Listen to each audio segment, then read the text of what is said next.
Hyderabad cricket stadium পুরো বিশ্বে এক তাণ্ডবের সাক্ষী হয়েছে। আর কেউ কি কখনো ভেবেছিল 246 রান চেস করাটা সহজ হবে? আর এই অসম্ভবকে সম্ভব করে তুলেছেন হায়দ্রাবাদের ডানাতি ব্যাটসম্যান ডায়নামো অভিষেক শর্মা নামক। আজ আমরা শুনবো সেই ছেলেটার সেঞ্চুরি করার গল্পটা।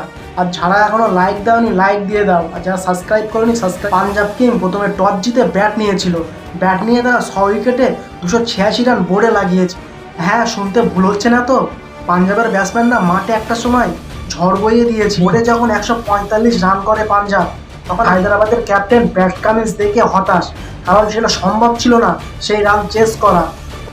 স্টেডিয়ামে হাজার হাজার অরেঞ্জ আর্মি পুরো চুপ, এত রান চেস করা সম্ভব না। তখনই একটা ব্যাটসম্যানের এন্ট্রি হলো, আর নায়কের এন্ট্রি হলো অভিষেক শর্মা।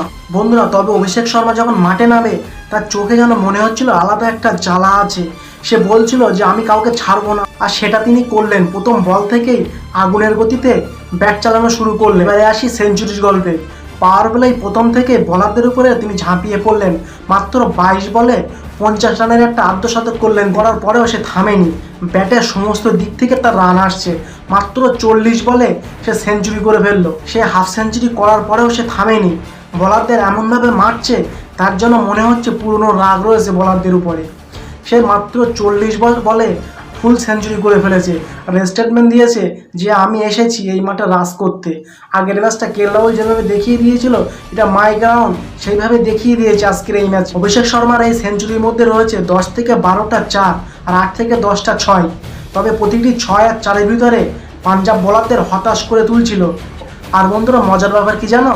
অভিষেক শর্মা প্যানিক করেনি, টোটালি শান্ত ছিল। 246 রান তার জন্য যেন কোনো ব্যাপার ছিল না। সেঞ্চুরি করার পরেও তিনি থামেনি। 55 বলে 101